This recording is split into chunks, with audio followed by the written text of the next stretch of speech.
Bangkok, the beating heart of Thailand, with the vibrant street markets and majestic temples, attracting tourists every year, but still suffering brutally underneath the stench of organized crime. A red way owns this city, and nobody dares to cross their path. Who are the Red Way? Thailand's strategic location in Southeast Asia places it at the center of the Golden Triangle, a name given to three countries that have long since been identified as a hotbed for the underworld, a place where the borders of Thailand, Myanmar, and Laos meet. It is within this triangle that evil lurks, an evil so deep that it resonates across countries even outside the triangle. Here, illicit drugs are produced. Illicit drugs are trafficked. Human beings are sold like cattle for the flesh market. In times like this, groups like the Yakuza and the Triads of Japan and China have slimed their way into control. In Thailand, however, the major group contributing to the dysfunction in the areas is the Red Way Army. This group spread out of the Way state in Myanmar and have taken advantage of this environment to evolve into something incredibly powerful. Out of their native country, they've established cells in others, expanding their operations into Thailand, setting up their base in Bangkok. Though their rise to the top is very clearly tied to the proliferation of drugs in the Golden Triangle, their range of operations grows even larger, and their influence reaches even far beyond narcotics. Druggy activities didn't seem to satisfy them, so they expanded into money laundering, trafficking, and even arms smuggling, keeping these as a large part of the law enforcement problems in the city. They have become deeply entrenched in Bangkok's criminal landscape, and what makes them difficult to oust is their willingness to work in the shadows, using violence, corruption, intimidation, and other vile tools to maintain their grip on power. Diving into the history of the Red Way Mafia, you see the drive and passion that turned a foreign criminal organization into the most powerful one on Thailand's soil. If you made it this far, how about you consider subscribing to the channel and liking the video? It really helps us out and allows us to keep bringing you high-quality content about the Mafia world.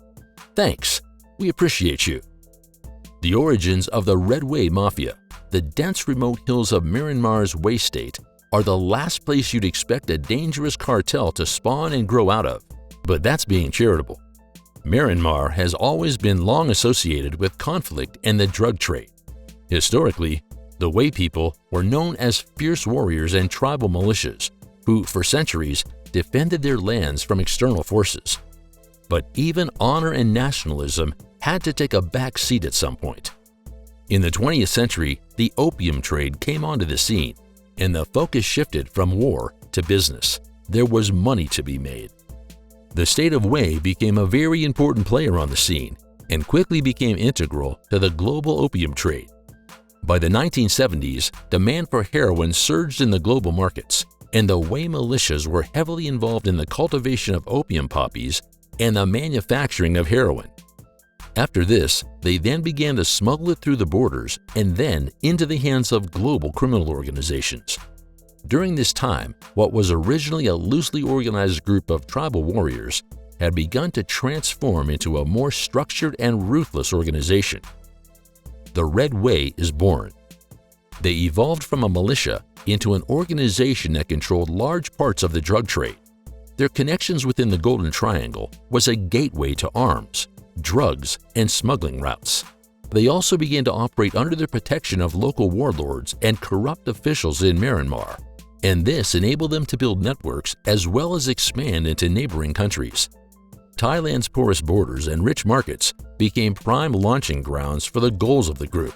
Bangkok, as the country's largest city and economic hub, was particularly appealing. Before long, they had established a base and become a group with many criminal interests. They recruited local gangs in Bangkok to serve as henchmen, and their success also lay in their ability to forge alliances with other criminal organizations.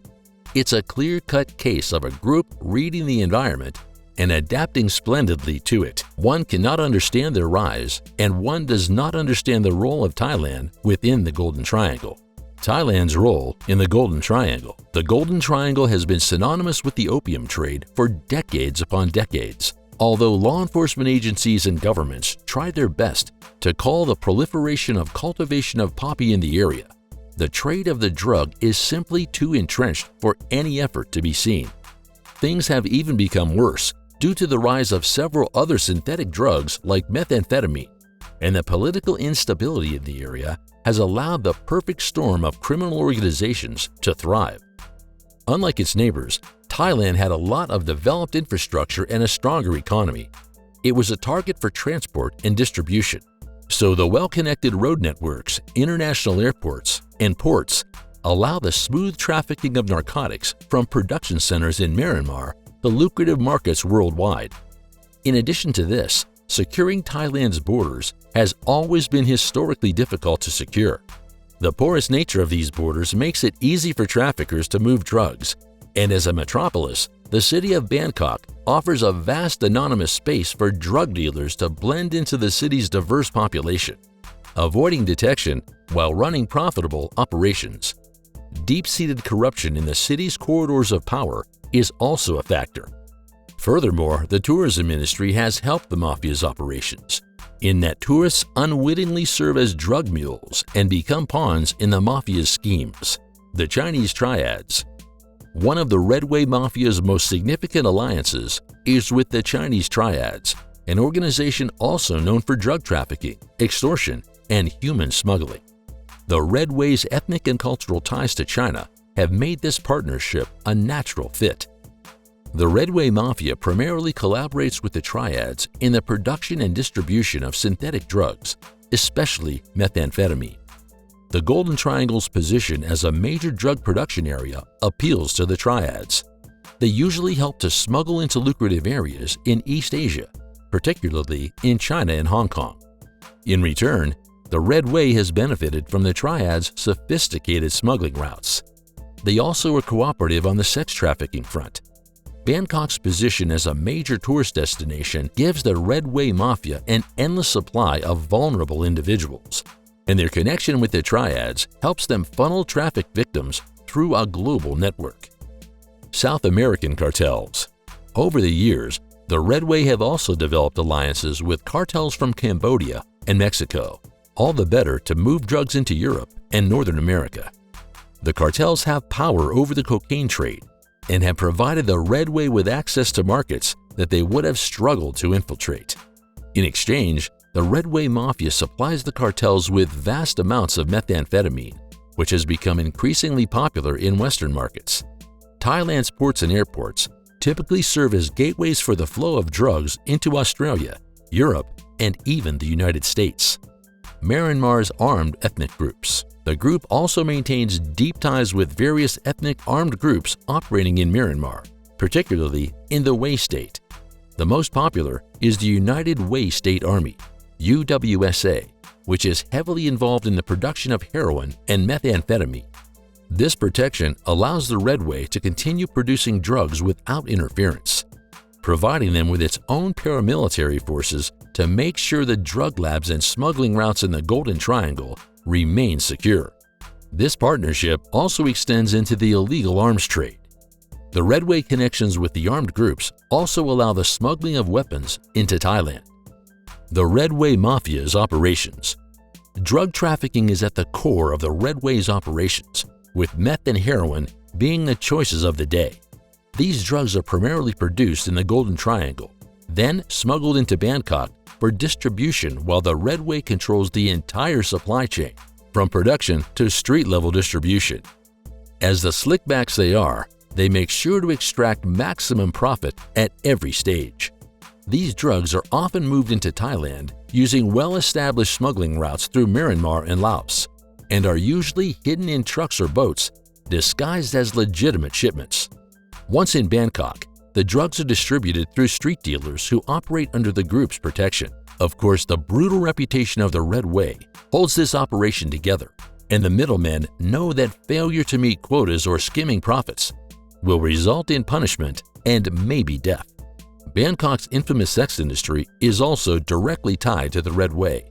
Thailand's reputation as a hub for sex tourism makes human trafficking a highly profitable business, and the Redway Mafia has taken full advantage of this demand. Victims, often from poor rural areas in Thailand, Myanmar, Laos, and Cambodia, are lured to Bangkok with false promises of legitimate work, only to be sold into prostitution or forced labor. They are also used as mules for drug trafficking and are usually too scared to work with law enforcement when caught. In addition to this, in order to maintain their vast criminal empire, the Redway Mafia understand that they have to find ways to legitimize their illegal moolah. That's where money laundering comes in. The group invests in legitimate businesses such as restaurants, nightclubs, and hotels. The tourism industry is a legitimate cover, as large cash transactions are common and difficult to trace. The booming property market in Bangkok also allows the Mafia to purchase through shell companies and then sell high-value properties, basically cleaning the money in the process. Last but not least, a large part of the violent Bangkok underworld can be linked directly to the group. They import firearms illegally from neighboring countries, particularly Myanmar, where ethnic conflicts have left a surplus of military-grade weapons, and then they sell them to other criminal groups in Bangkok. No new developments have occurred that seem to threaten the dominance of the Red Way. Clearly, Bangkok will still be theirs in the foreseeable future. Will they be able to maintain their iron grip though?